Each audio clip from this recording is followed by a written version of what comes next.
It's a new year, and as with every new year, it's always a great opportunity to just get refocused and start a new challenge or go after a new set of goals. If one of your goals is to really improve your drawing skills and really take your drawing abilities to that next level, this video is going to be for you.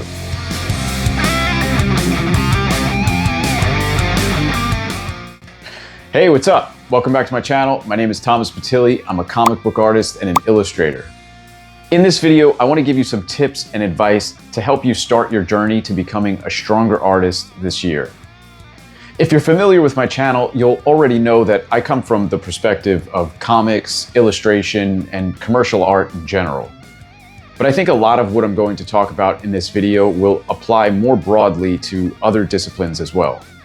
Also, I should say that the advice that I'm going to give in this video is more geared to someone who is looking to approach their drawing practice in a more serious way, as opposed to someone who enjoys drawing as more of a relaxing hobby.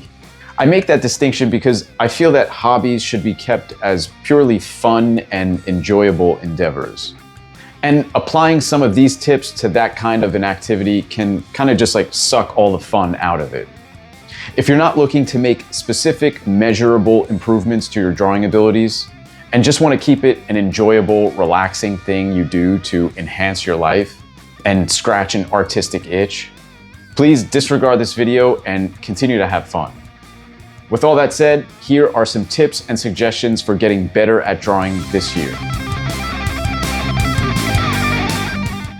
Tip 1, draw often. This sounds sort of obvious, but I'm going to go a little deeper with that advice. This is something I've thought quite a bit about, actually, the whole idea of practice and regularly drawing. Of course, it's important to draw regularly and very necessary, but I think there's another level that you can go with that, especially if you want to see improvement in a short period of time. Making a habit of drawing is great, and it's something that I encourage, especially with my regular stay warm drawing practice. But it's not enough to just simply draw regularly. You have to purposely attack your weak areas and really push yourself to draw those more challenging things. For most of us, drawing can really be a very pleasurable and relaxing experience, as it should be. But if you want to make noticeable improvements in your skills, you have to step outside of your comfort zones and draw things that might be a little challenging and even frustrate you in the process. It feels nice when you draw something good in your sketchbook or get a bunch of likes on a post on social media from a cool drawing that you made. But if you only draw those things that you're good at or that you know will impress other people, your improvement will be limited no matter how often you actually draw. So it's much more about having an active approach to your drawing practice rather than just passively drawing on a consistent basis. But if you want to minimize your drawing challenges and get better at drawing for a specific reason, that would be my first piece of advice. Now, those challenging areas of your drawing are going to be different for every artist, which leads me to tip number 2. Check your work and identify your weaknesses.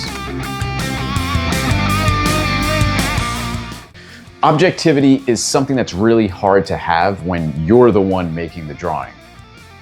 But a good way of seeing your drawing how an outsider might see it is to check it from various angles and reflections. It can be shocking to see your own drawing outside of your regular perception and perhaps even very off-putting, but that's sort of the whole idea.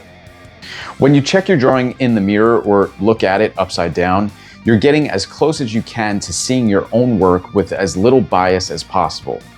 It can be a hard pill to swallow sometimes. But allowing yourself to see the mistakes and actually fixing them can be a superpower when it comes to accelerating your progress as an artist.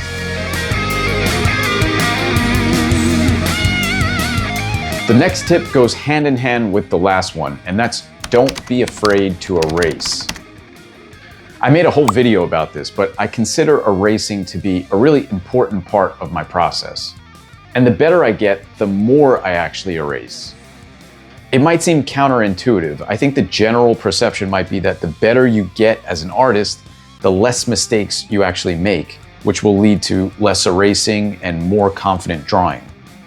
Personally, I found that it's been quite the opposite for me. Instead of making a drawing and thinking it's pretty good and then noticing all my mistakes 6 months to a year later and cringing at the sight of it, I now notice more of the mistakes as they're happening in real time. Hence all the erasing. I mentioned it in that video, but I believe that that's the sign of progressing as an artist. The shorter the time is in between making the drawing and catching all the mistakes. Of course, I'm far from perfect and I still catch a lot of mistakes well after the fact. But ultimately, you want to get to the point where you're able to catch a lot of the weaker parts of your drawing and see how you can make the piece better as you're actually going. Then, of course, it's being willing to actually erase those parts and try again. Sometimes allowing yourself to see the mistakes and admitting to yourself that they're actually there and then actually fixing them, that's the hardest part. I also think a lot of us shy away from erasing even if we know that something is off, because we're not fully confident that we could actually redraw it and make it better. Which leads me to my next tip. Tip number 4, repetition. I also made a video about this as well, but repetition is a great way to learn anything, and drawing is no exception. Now, repetition is different than just drawing regularly, like I was talking about before. By repetition, I mean drawing the same thing over again, more than once, twice, 3 times, so on. This is a great thing to do in your sketchbook, for instance. Oftentimes, I'll be working on a drawing of an artist's work, or drawing something from life, or a photo, and it may be a struggle, or I simply just feel like I could do better if I drew it again.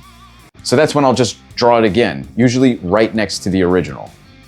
Sometimes I might not even draw the whole thing all over again, but instead just focus on a detail of it, perhaps the part that was most challenging.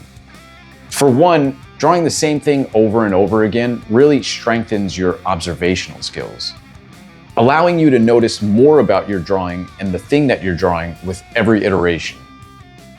2, it helps you build a certain resilience, especially when it comes to redrawing something after you erase it, like I was mentioning before. It's very rare that the more you draw something, the worse it gets. If you're focused on improvement and progress, your drawing really is going to make those positive changes. And the last tip I'm going to share with you that will make you a better drawer in the new year is to seek out help and guidance. This could come in all versions, the least of which has to do with going to a traditional art school. Some of you may know how I feel about art schools in the modern day, but in short, I'm not a fan and I don't recommend, unless you can go for free somehow.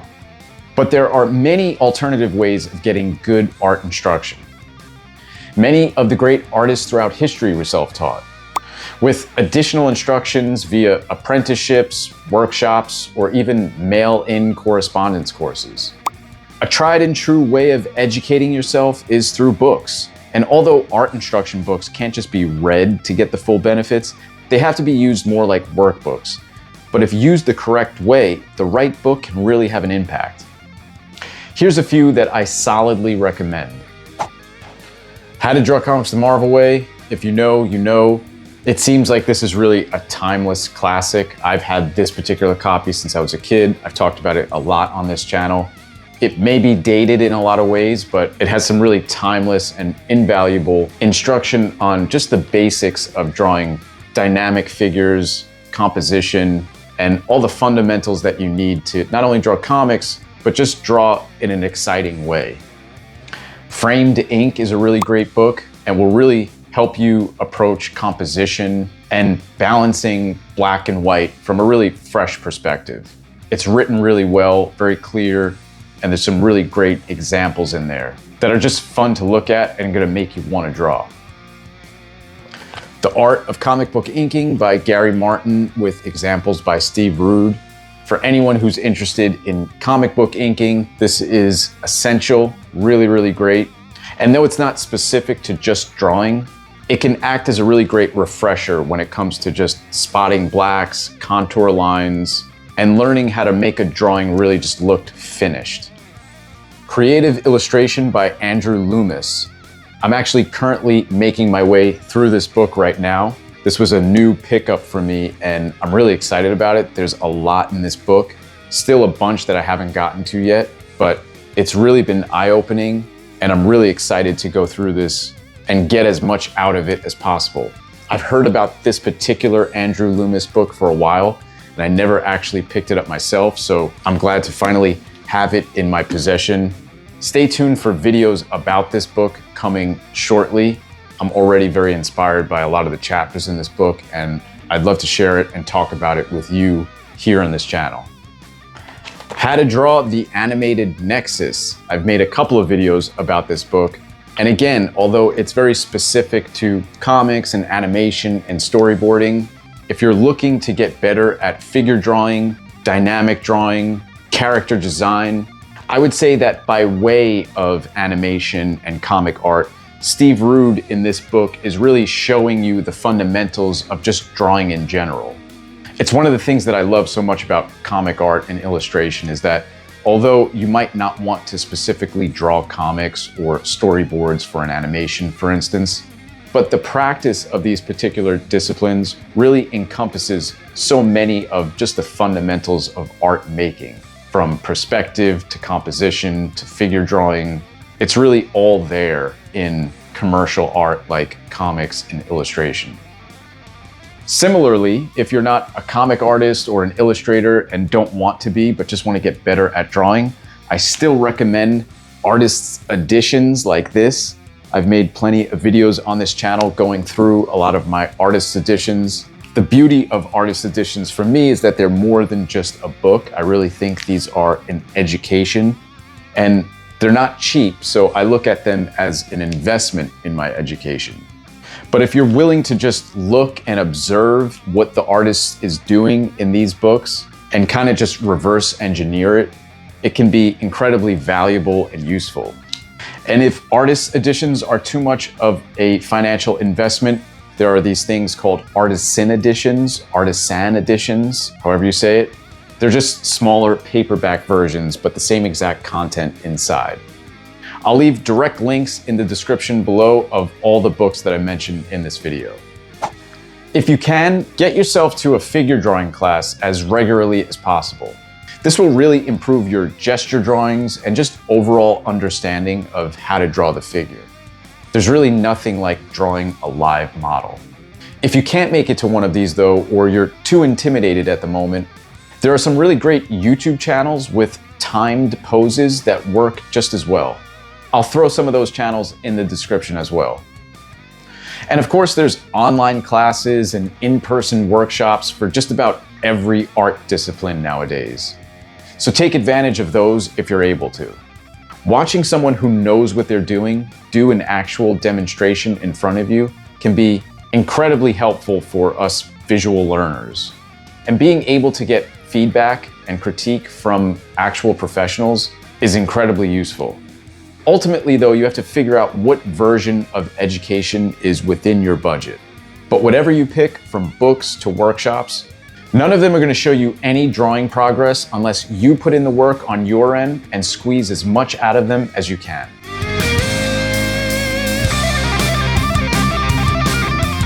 Well, I hope these 5 tips get you started on your drawing journey and becoming a better artist this new year. If you would like to see me go in depth on one or more of these specific tips in a future video, let me know in the comments. And if you have any other questions or comments about anything I mentioned in this video, also leave those in the comments. Also, I'd love to know, do you have any specific goals this new year as it relates to your art practice or art profession? I know I have a bunch myself. I like to start every year with a certain amount of goals and things that I would like to accomplish from an art and business perspective. So the new year is always a very exciting time, full of a lot of vision and possibility. I'm looking forward to sharing some of those goals as they come to fruition throughout this year with you on this channel. But in the meantime, I'm busy just laying the foundation, chipping away, and hopefully becoming a better artist every day. So if you like this video, please do hit that like button. If you want to see more videos like this in the future, please do consider subscribing to my channel. As always, thanks so much for watching. I'll catch you in the next one. Take care and happy drawing.